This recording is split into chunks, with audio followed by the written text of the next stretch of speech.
We are here again. Good evening, everybody.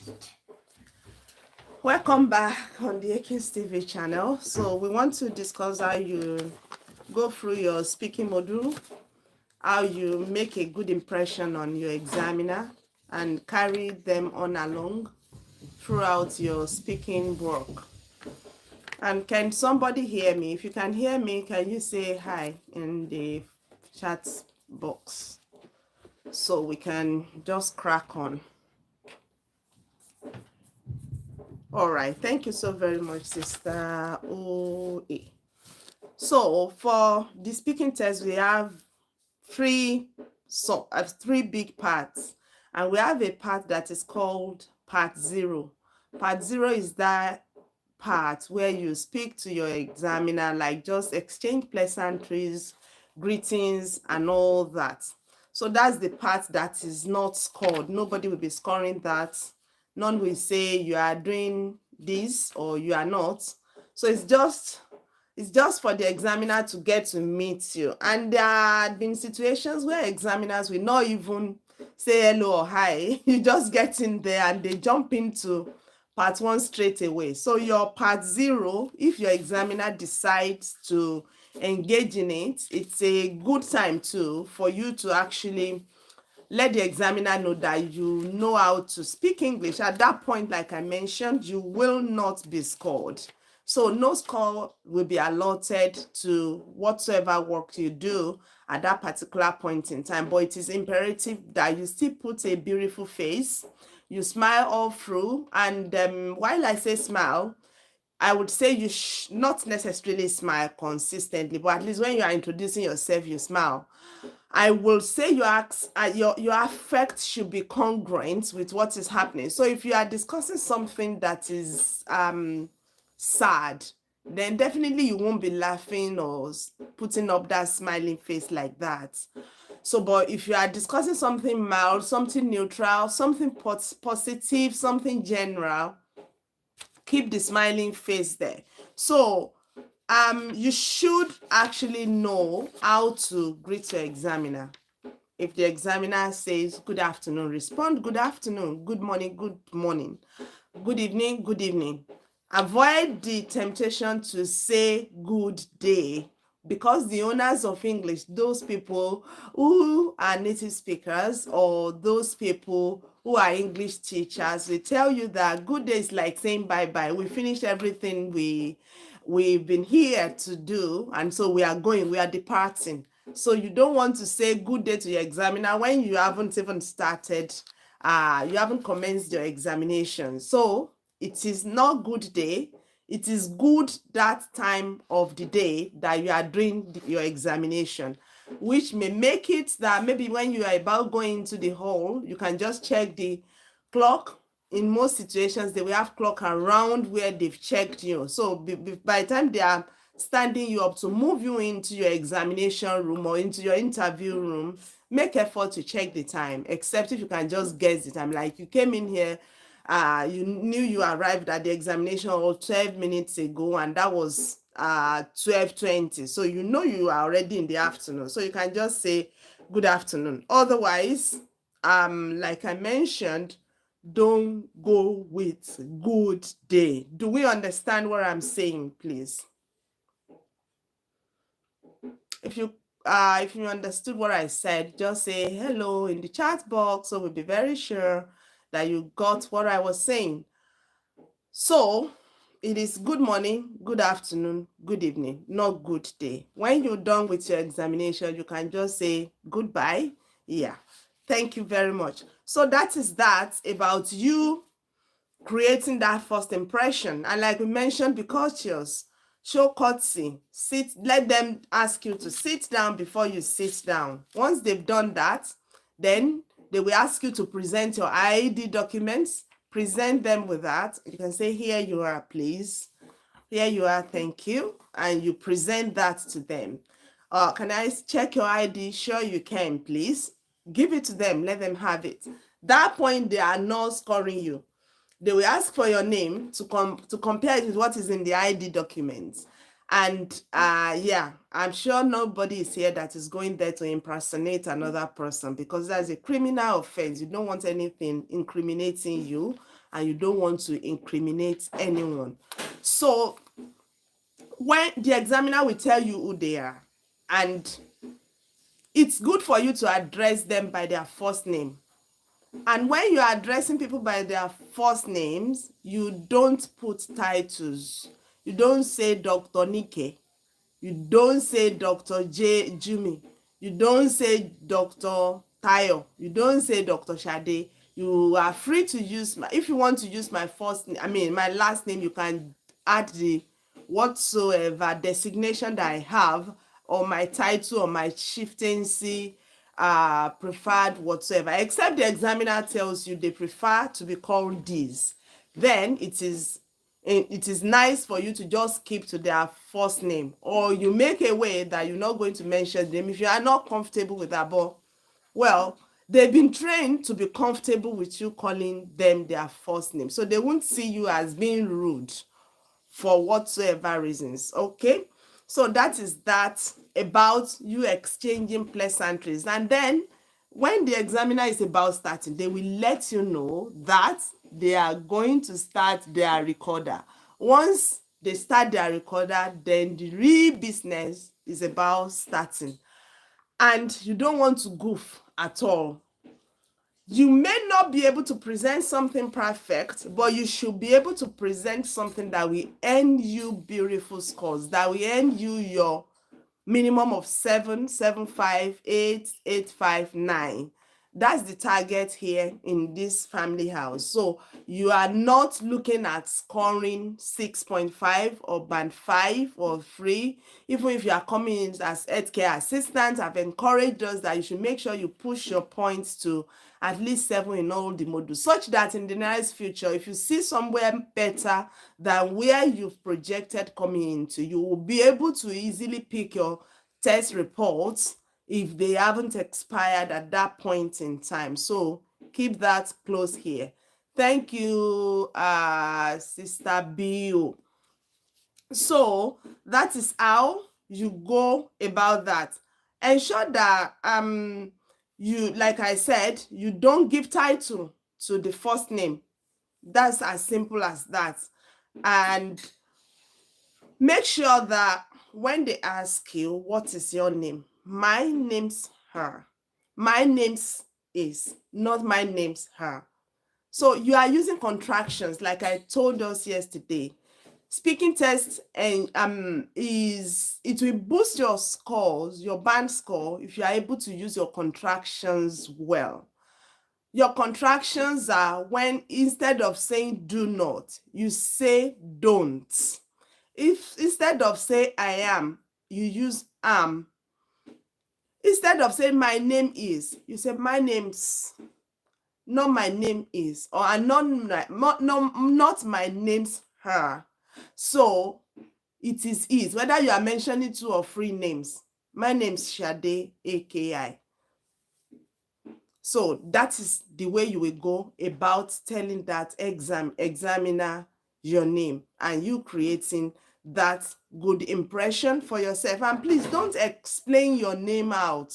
My name's Folashade, and you know, in Africa, especially in my tribe, the child that is given such name means they have wealth, and or maybe they are prophesying to their lives so that they will be wealthy and then be able to use the money to procure crown. You don't need all those ones.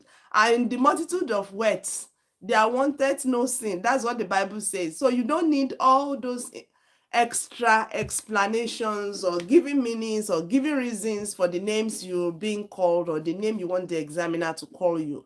And also, you don't even have reasons to ask the examiner to tell you the meaning of their names. If the examiner tell you, my name is Olushola, you don't say, oh, what does that mean? I'm an Igbo guy. I don't understand the meaning of it. That's not what you are there for.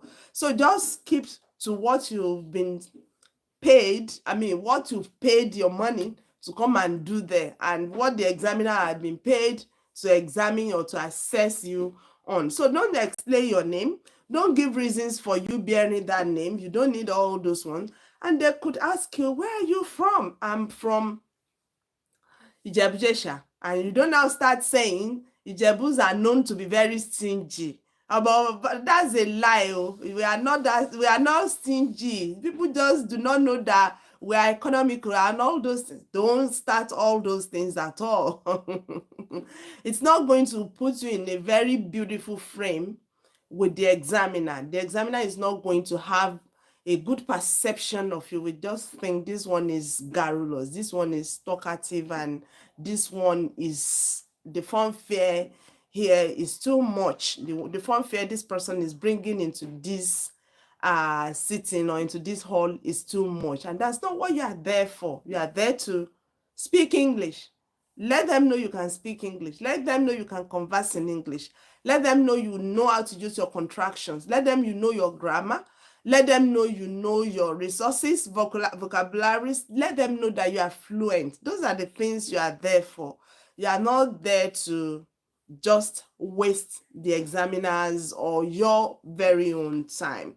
So, yeah, in some situations, if this is coming in part one, after the examiner have started their speaker, then you can, like, what's your name won't be coming actually in part one. What's your name is that part of the part zero. But if you now, because in part one, there are situations they will ask you, where are you from? In that part one, you can now give some explanations of where you are from. Where are you from?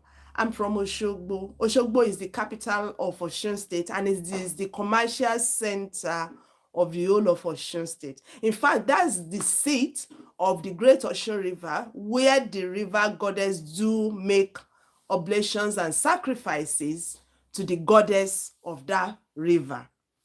That is something that your examiner will be happy to hear you speak about when you are in part one, the real part one. But when you are in part zero, don't do all those things. They will not even actually score you for that.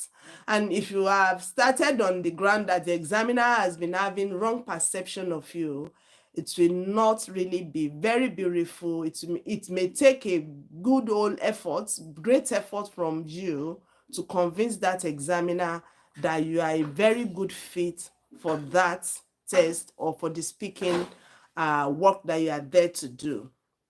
So keep it simple, keep it accurate, keep it easy. Ensure you calm your nerves. Ensure your nerves are calmed down. That's the essence of the part zero. But you see, because I told us that some examiners might not even do anything about part zero, we can have some examiners that are that angry or hungry and they want to go out to eat, or they or maybe someone had stolen some money from their bank account while they were examining others. You don't want to fall into their trap. So keep your work simple, keep your work easy, keep your work accurate, keep at what you are there to do. If you make good foundation for yourself, good impression that lasts very much well, then you are likely going to enjoy the favor of your examiner, other than to be going around where what you were not called for. So in part one, there are some questions like I mentioned to us sometimes ago. Do you want to go to daddy, darling? Kindly bear with me, my girls are here. Come, honey. Gifting. Come to daddy. Oh, go and get chips. Come back to daddy.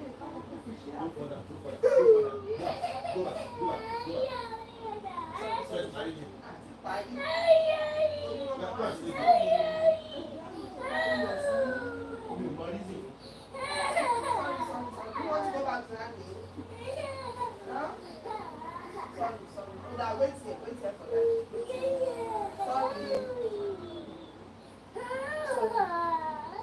You want to go to Bible man?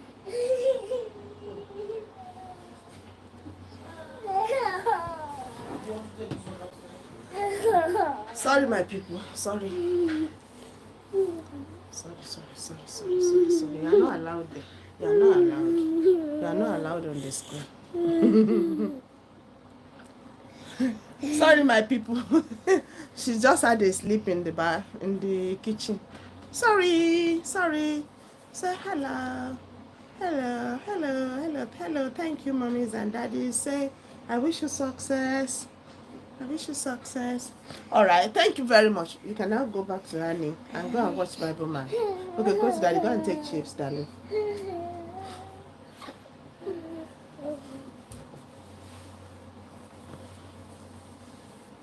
You are not allowed.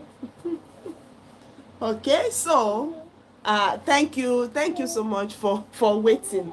So that is that.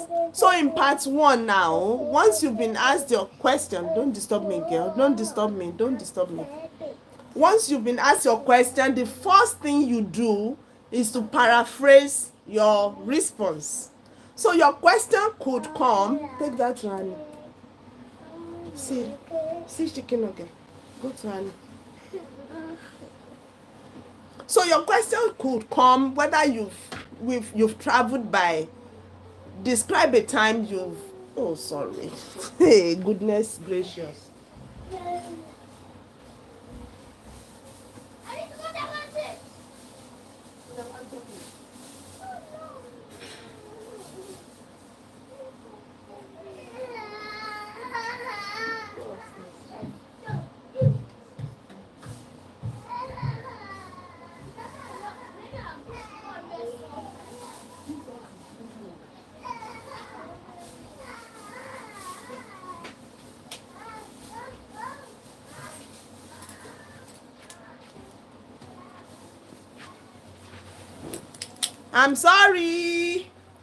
I'm sorry, family members.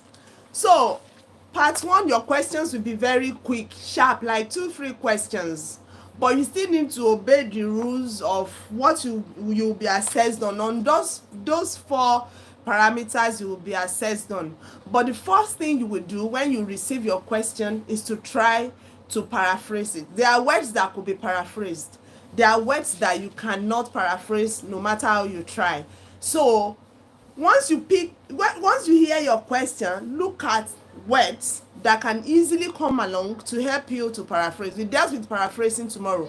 Will you be able to use synonyms for this? If you can't use synonyms, will you be able to change the form? If you can't change the form, can you use active or passive words?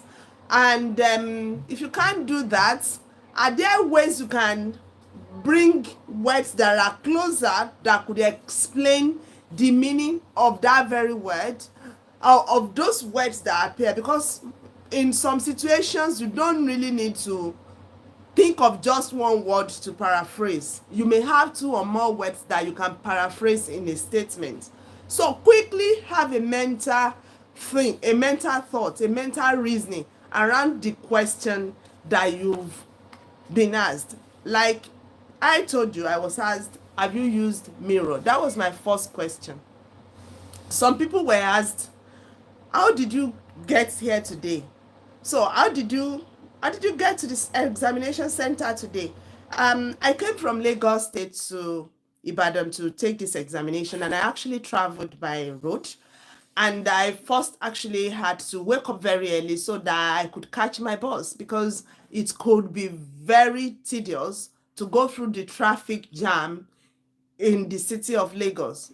So, because I've at some point missed my test time before, I had to really wake up very early, and I took the bus on the from the park.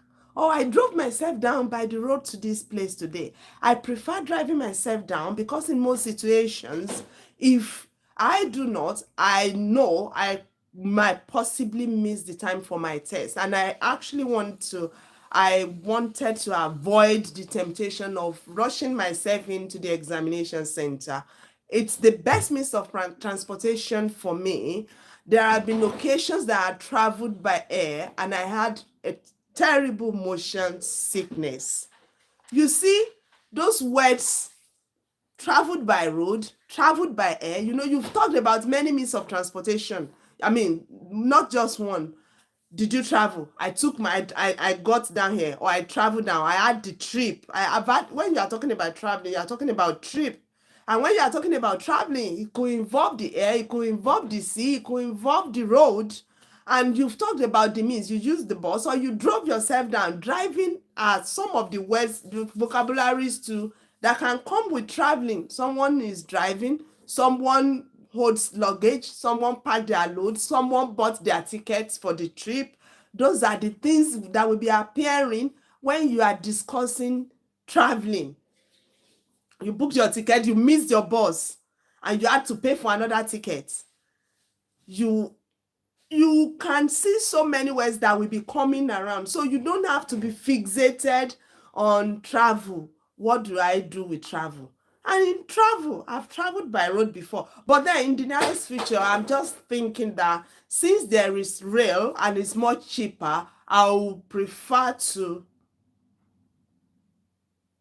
You understand? You are now talking about the future. In fact, those are the beautiful ways you can, because in Ielts, you are not to just give one word answer. We've said that don't use one word answer when you've started your part one. Ensure that your answers are expanded, and you can expand your answers by going through past, present, future, or by giving examples. You can expand your answers in those ways. You can bring in your examples and make it spread. You can bring in advantages and disadvantages, pros and cons. You know, that person actually talked about the time that they, if felt like if they had traveled, if they had gone to the park to pick a bus, they might likely be late for their examination, or the last time they traveled through using the public means of transportation or bus, then they came to their examination center very late.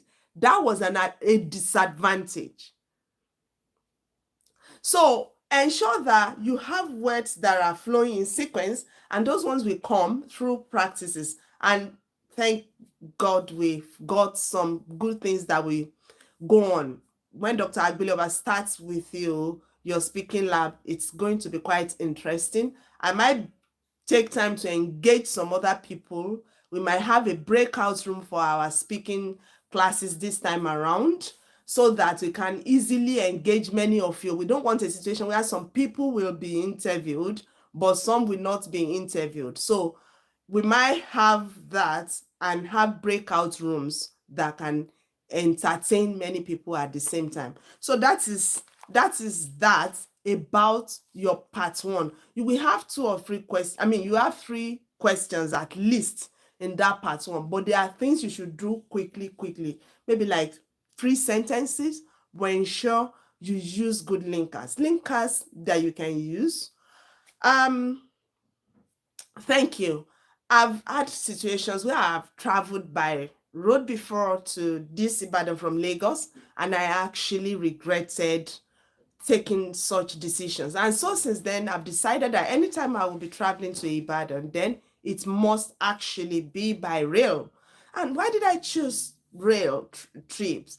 Because you have larger time to get yourself prepared, and they go at much slower paces than the buses on the road. Then I would actually have had enough time to rest while the journey was ongoing. Honestly, I actually enjoyed it, and I believe that if I want to take another future in another trip, another if I not want to make another journey in the nearest future, I'm still going to use rail as my means of transportation. You are good. You've had so many things incorporated into those simple words that you've spoken, and your examiner, you will feel you have the rail there. You had reasons to rest while you were there. You put good adjectives there, like how it was terrible, how it was horrifying, how it was terrifying to travel by road. You can use all those words. Ensure that you have good adjectives too to your words. You can have good, oh, I really had a fantastic experience traveling by airplanes on my first trip to London from I'm from Lagos. Honestly, that was the maiden trip of airpiece. it was quite easy to make the bookings, to buy my tickets online. Of course, there are people they've actually contracted the sales of their tickets too. But then some of us who are tech savvy can still book their tickets online. And that was what I actually did. And then it did not cost arms and legs. It was quite straightforward to go through that process. And being the first, the virgin trip that Airpeace was making, we were served all Nigerian food. In fact, I actually prefer to take apple. I don't know. I wanted to use one Igbo okpa. Yeah, I enjoyed the okpa that was served. I think it's okpa now. I don't know whether there are Igbos in the house. They could tell us something like that.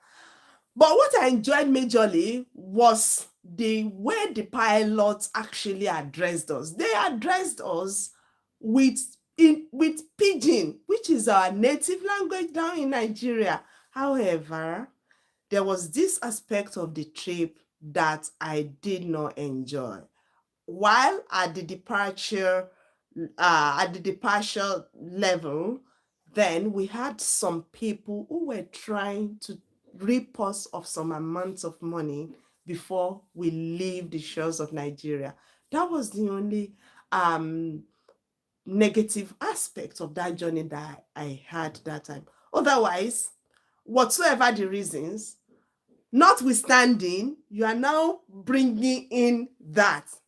Even with that experience that you had, you still want to use Airpeace. So you are saying, notwithstanding, whatever the situation may be, I will still use Airpeace in the nearest future when I'm booking another flight. Maybe because it's a national thing, it's an indigenous flight, or because of the way we were warmly treated by the air hostesses. Honestly, I'm sure your examiner will be nodding in appreciation of what you've been speaking. So that is the way to go about it. And don't forget, you will have to do them sharp, sharp, sharp. And you will have to ensure you paraphrase your work. And then when they are done, the examiner will be cutting you short if they are happy with what you are doing or if you are spending too much time. Now you move to your part 2. In this part 2, we've explained over and over that you will have your cue card. This is a place where you will display that you is someone sharing me love? I don't know. Thank you if I'm getting those emojis, because I'm not sure whether I'm getting them. Thank you, our Japanese friend. Thanks for being in the house. So, thank you, Ozzy. Thank you. Thank you for the compliment. And I know you are quite brilliant and wonderful too. Thank you very much. So, we now then move to our part 2 where you will be given your cue card. A cue card will come. In most situations, they printed those questions there, and the examiner will just handpick it.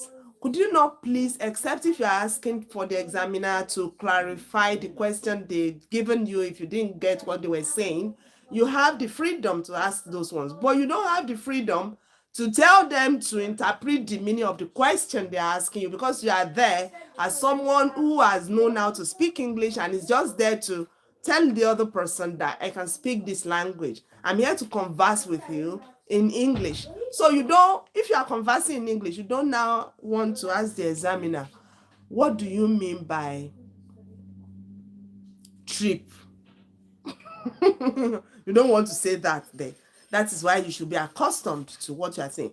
Another thing, sometimes, maybe because of our accent, oh darling, you're not allowed, darling. You're not allowed. You're not allowed. You are not allowed. I'm sorry. I've got some tiny friends around that want to show their faces here. My twin toddlers. So they are not allowed here. So your examiner will be waiting to see how you are projecting those words, to see how you are saying your words, your pronunciation important. Please don't joke with them. Anything we can't pronounce now, it's the time. Don't say it the way we will say it. I used to say that we have our accent, we are accented in different forms, while the examiner is not there to pull you down because of your accent. It is imperative that you've learned how to pronounce words, and it's easier when you know that when you are pronouncing, making your pronunciation, your consonants should sound. If you have it in plural, the s should sound, whatsoever pluralia words that are coming at the back should actually be well pronounced, so that your examiner will understand what you are saying, and so that you will not change the meaning of what you are saying. And that was why I used to make these examples for us, like me from my state. When we want to say someone wash clothes, we say the person have washed, instead of our sh to be smooth and easy. I washed the cloth. We used to say I watched the cloth. And when you say you watched the cloth, it's like you are sitting, you sat down there, you looked at the cloth. So the meaning has changed completely. That is the essence of you ensuring that your pronunciation is correct. Otherwise, once you alter the meaning, it doesn't make sense to the examiner, then your band drop by whatsoever. Your point for that pronunciation will drop. And you know, all those four yardsticks for measurement are 25. Each of them is 25%. So if you drop so much in pronunciation and you drop like 20%, then you are left there to combat, to defend yourself on 80%. You don't want to put yourself in that very tight corner. So you want to ensure that before that day, you are very much prepared, and you can avoid the words you don't know how to pronounce. That is if your vocabularies are good already. You built yourself up like that, and that is how you will see the people that paid my dowry.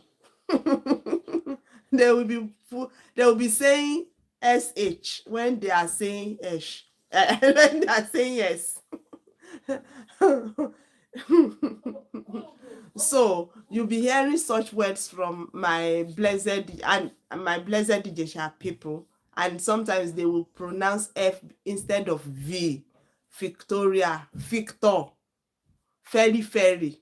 You see it changed the meaning of very to ferry, and there is something called ferry. It's like you are going to cross the ocean. I I love it very much. Some people will call love. You don't want to do all those things. Some people in my people from the other parts, our Eastern brethren, we say it's my blooder. And you know, blood, we are two in our family, and two boys and myself as a girl. So my two blooders, then the examiner will cut a bit out of your point there. You don't want that to happen. And our northern guys, I'm not sure if they are here today. It will be like pipe fishes were in the river. You don't want to put yourself in that tight corner. So back to our part 2, where you will now have your long turn. Take your cue card when the examiner has given it to you, and we said yesterday that you must not say you don't want the cue card, and that it is much more honorable for you to take your cue card and also take your pen, the one your examiner will give you, and they will give you a plain sheet of paper for you to jot in for a minute. Ensure you utilize that 1 minute to save yourself a whole lot of the need to come and pay for that examination again. So jot some things down, just bullet points, tiny things. You don't have to make long sentences, and don't go with the answers that you've memorized. Then speak when the examiner have collected the question. Most situations that I know, they would actually collect the questions from you, and when they've collected the question from you, they will ask you to speak. Now, to me, or for me, that's the most difficult part, because I love to hear responses. And if you are in a very big room and it's your voice alone that is there resonating back to you or at you, it's not very easy for me. So I know some of us too could be a bit jittery, because while you deal with conversation, discussion in part one, this one, it is you alone. And that's why they call it individual long turn. It's a long turn to me. It's really longer than that 2 minutes, because it's like you are on the hot seat and nobody's rescuing you. And here, you still need to showcase the English you possess. Here, you need to let them know. First thing again is to paraphrase the question or the answer you want to give to your question. My question in those days, which I know still keeps coming out till date, is describe a house you visited that you loved. Then I had to say I've actually had reasons to pay visits. The house I visited. Now, this time around, I was now using paid visits. You see that I've changed the form of the words now, visited to visit. Now, so I'll be discussing. You can start your discussion like that. I'll be discussing. I would like to talk about. I would like to discuss. I'm going to discuss. So see how you start. Using contractions helps you, because it is informal, to stay informal. In our English, elementary English, when you use I am going, you are talking about formal things. But when you use the contractions, then you are being informal. And the speaking test is an informal interview. It's not a to do and die, or do not. It's not a by fire by force thing. So speaking test is it should be taken with so much ease, but not with levity. So you should say, I will be discussing about a building that I visited or that I paid a visit to and I so much cherish. I wasn't using the word like now. I cherish it, which is still a good synonym to like, or love it, which is still a good synonym to like. Or I might say, I actually paid a visit to a very fantastic building in Abeokuta, Ogun State in Nigeria. You see the word fantastic.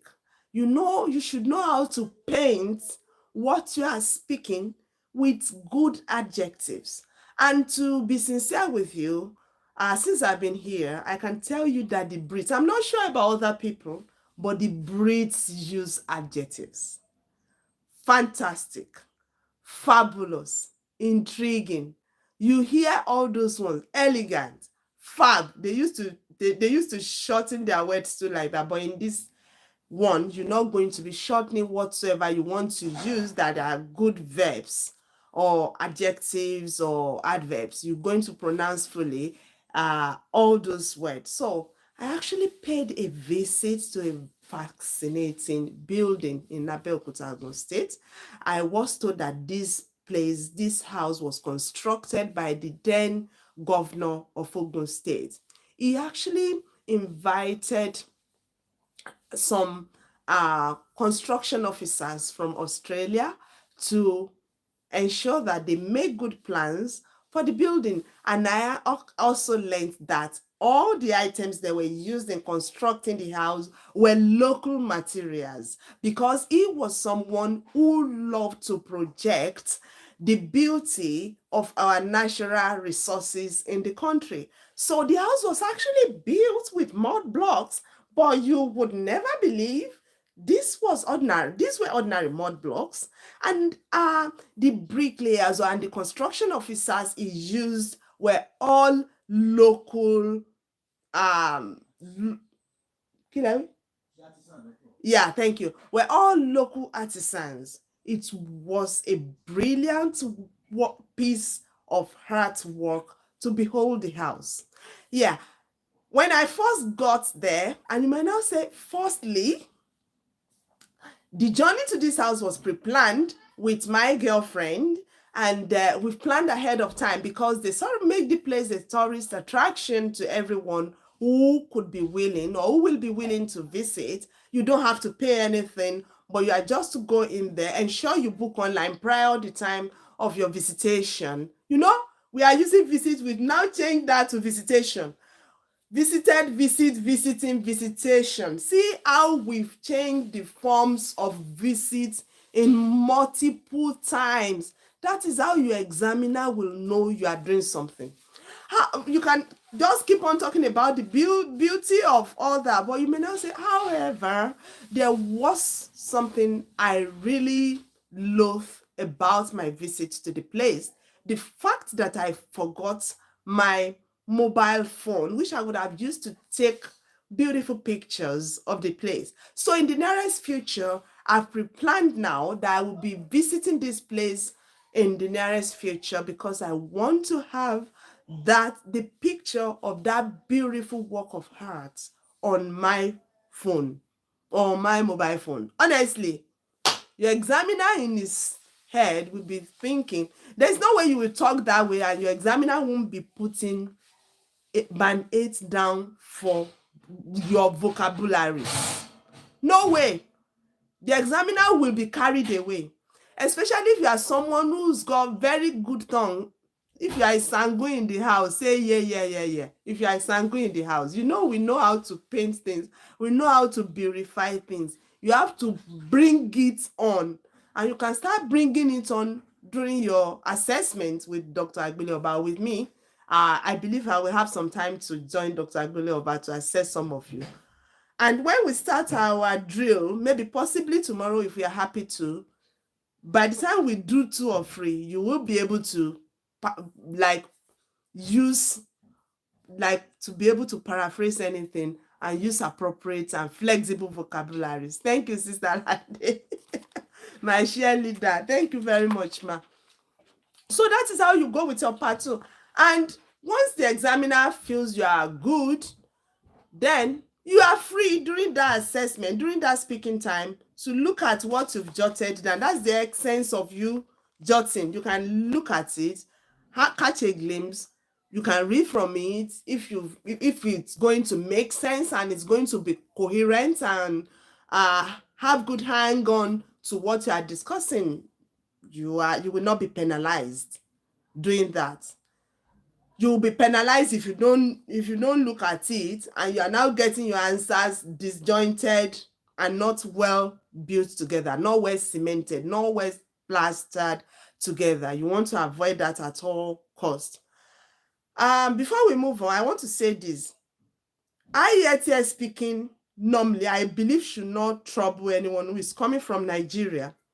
Why do I think this way? Most of us don't even remember our local languages. We've traded our local languages for English people. Thank you, my brother or sister Tio.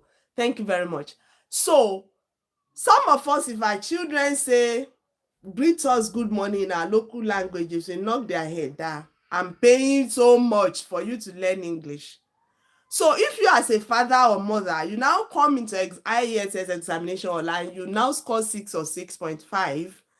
I know it's not possible to hand canes over to our kiddies to flog us. Some kiddies, I would want to say some of us should be flogged if we now come to examination or to be scoring 6.5 or 7 or 6. I mean 6.5 or 6 or below. And I'm saying this again because people do fail speaking. We do see people failing speaking over and over, not just failing once or twice. As easy as it should be for us, it's quite disheartening that some people do fail speaking. And except Ireland, if you are registered nurse thinking of moving to elsewhere to do your English, to practice, to do professional registration, except Ireland, nearly all our professional bodies want your speaking in band 7. So you should take speaking with all seriousness. I know the temptation is there to tilt to reading, to tilt to writing because we feel they are tougher.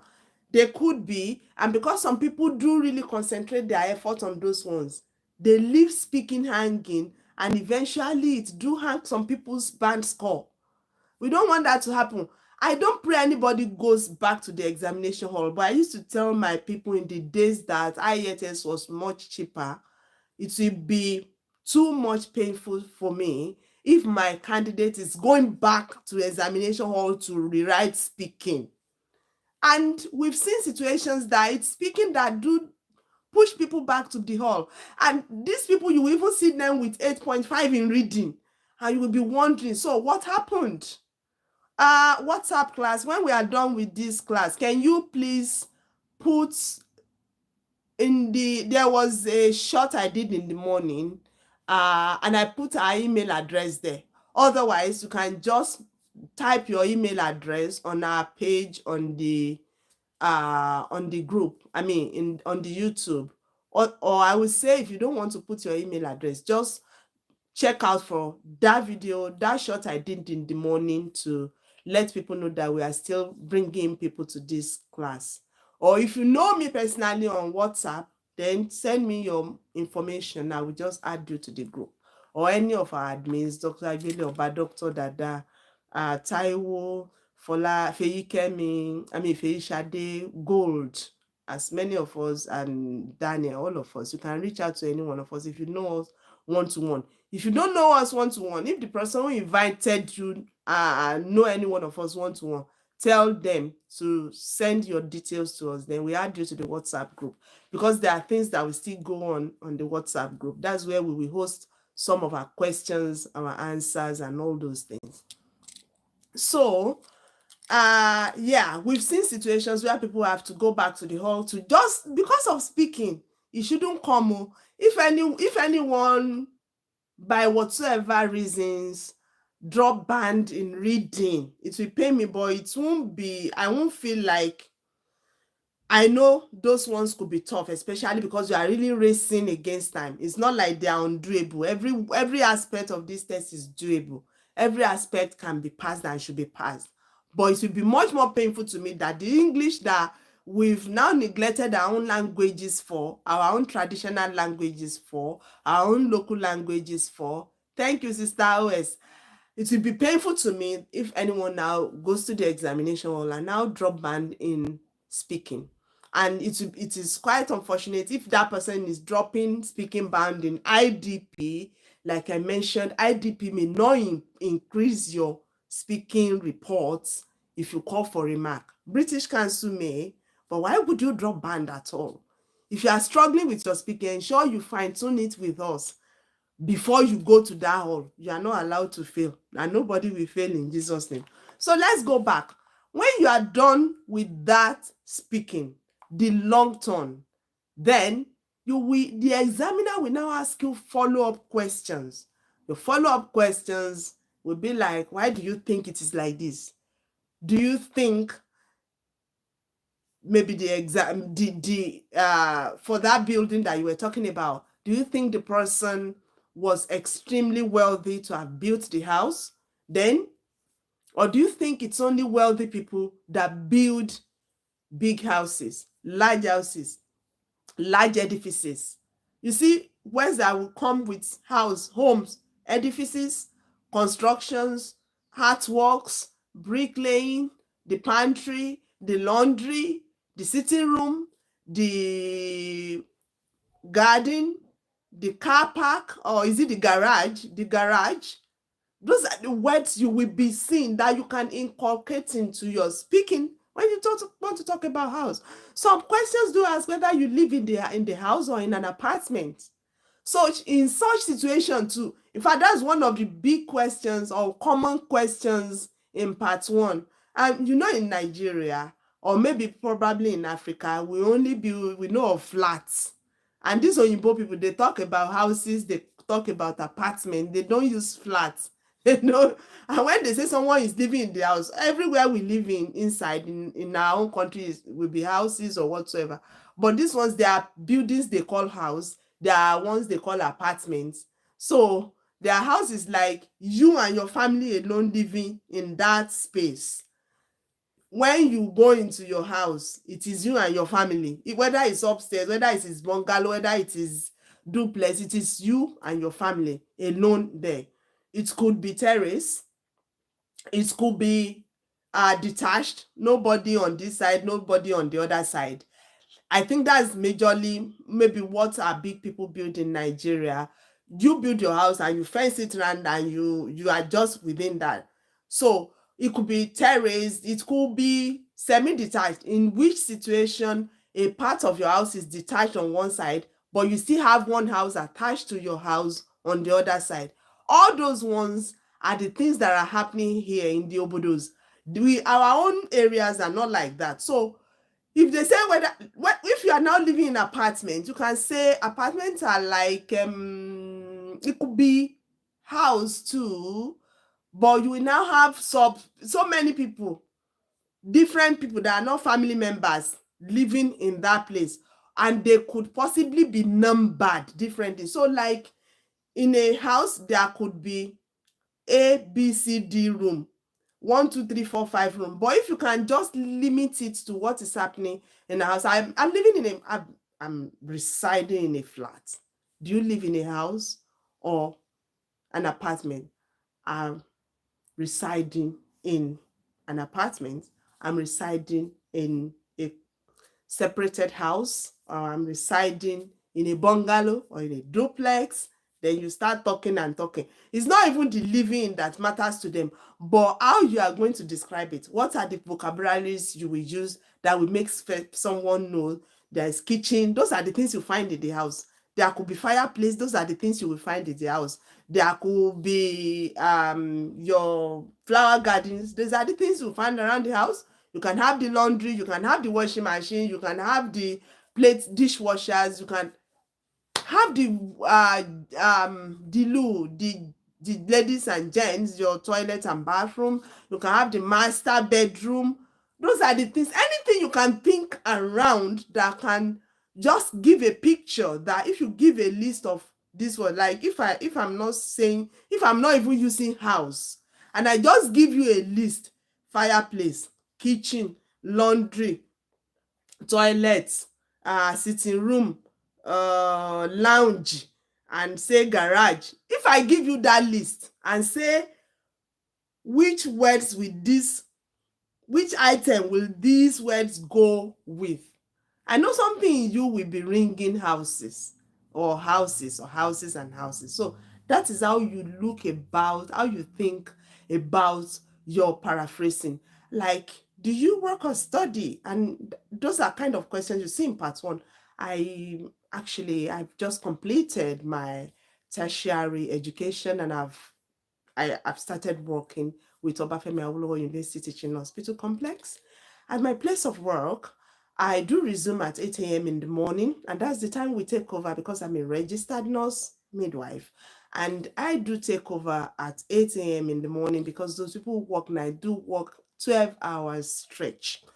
This work is extremely tedious, and because my team members are quite large, we have many people in my team, occasionally there could be conflict. And so we've been taught the principles of conflict and conflict resolutions among team members. I do get adequate support from all my team workers, but because we are from different backgrounds, there could be occasions where there could be conflicts of interest because of our cultural inheritances and heritages.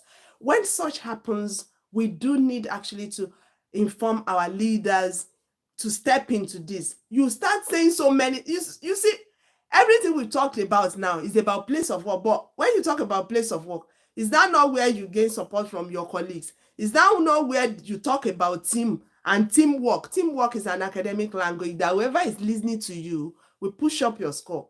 Teamwork. Now, conflict resolution too. When there is conflict, there will want to be conflict resolution. And conflict resolution is an academic word, academic language. Your examiner will be happy. So don't just go there to speak baby English. You are to keep it simple, but you are not to keep it as if you are a Johnny just come, a JJC, someone who is struggling, a teaching person in English world, not someone who is just drinking milk. You should talk as if you can at least, even if you cannot break bones, you can at least pull fleshy meat on your teeth. So don't just say those words not too big words, but not too frivolously. You are not to be flippant about your words during your speaking test. So back to that our part two. In that part two, you are to do those 2 or 3 follow-up questions. And when you are done with the 2 or 3 follow-up questions, you now move to your part three. Part three will be a follow-up of your long term, individual long term follow-up questions. Then they could now be asking you whether people do construct houses in the countryside because there are much expanse of land in the in the countryside.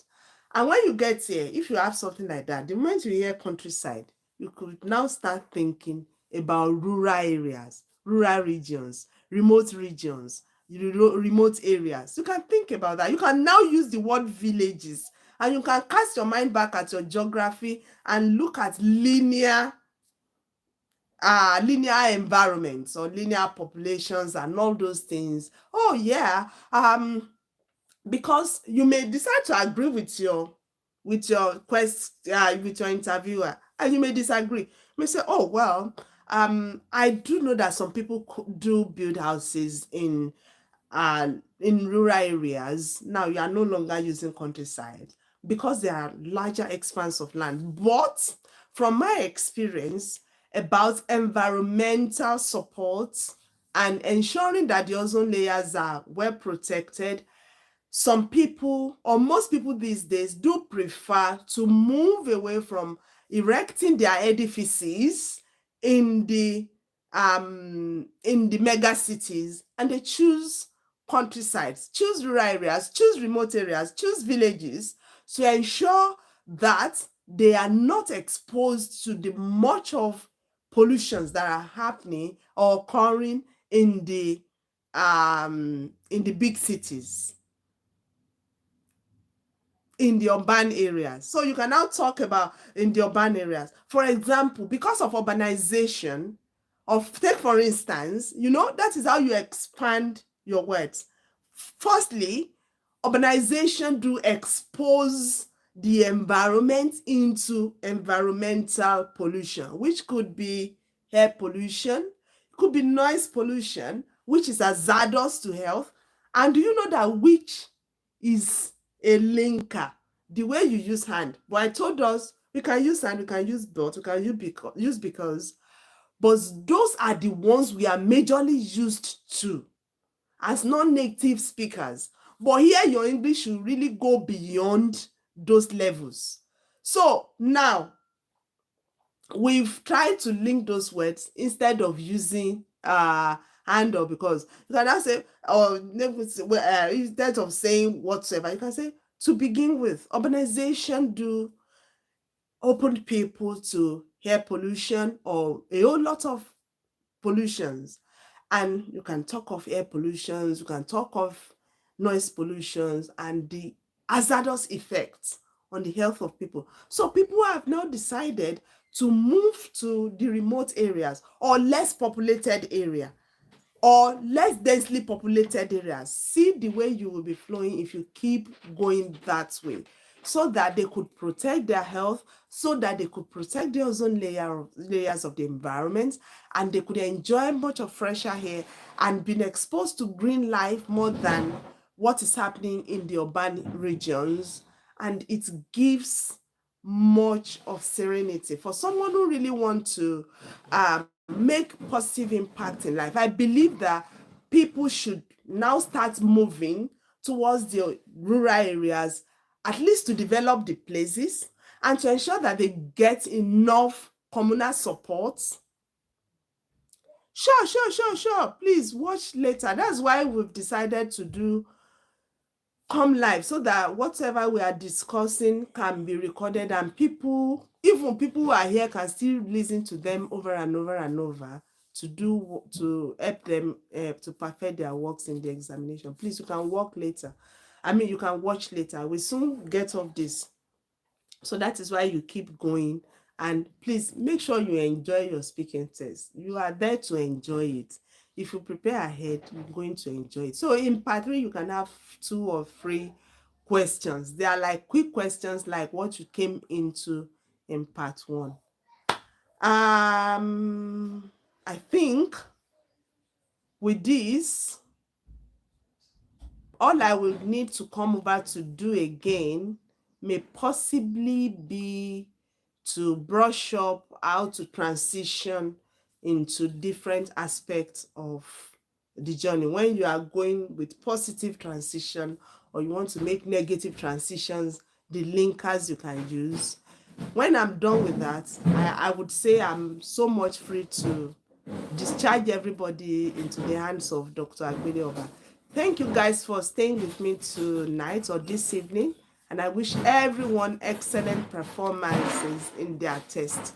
Thank you guys. If you have questions, kindly ask me your question, whether here or back on the WhatsApp group. Anywhere you ask your question, I'm definitely going to respond. Thank you guys. I appreciate you, and I wish you beautiful performances in your test. We love you. Yeah, questions, please. Questions. Okay. If you haven't got questions, then I think it would be a beautiful time to call it an evening. Thank you guys once again. God bless you, and God bless your efforts. Bye.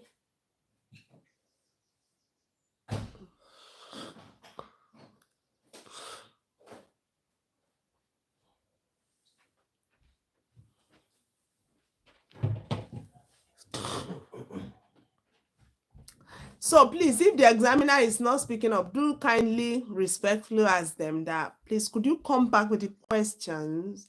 I couldn't hear what you said. You are allowed.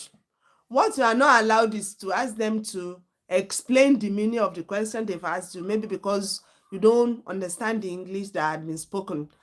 And you can still get it. Like one of my friends was asked whether they've used flours before, and the person was thinking, was it the flour to make puff puff and buns?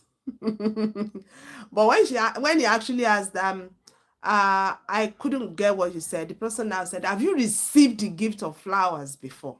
So that person now actually understood that they were to talk about the plants or the artificial flowers. Yes, darling. Okie dokie. So, sister, you can actually ask them. If the audio system is not good, please ensure you don't leave that examination hall without complaining. I've had people not free that had to go and retake speaking. I mean, now this is the days of we are now in the days of one skill retest, but if you've taken computer based test, and it was because of the audio system. If the audio system was bad and they couldn't,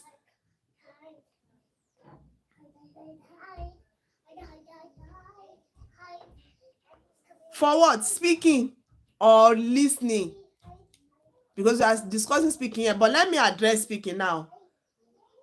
So for speaking, I've had people who that has been British Council always anyway. Their speakers or whoever was speaking at the other end of this using the Skype whatsoever, they won't speak up, or the system was not picking the voices of those people well, and those people were the ones that paid again to go and take the test. If that happens and you were sure, because nearly all of them were asked to re-record their responses.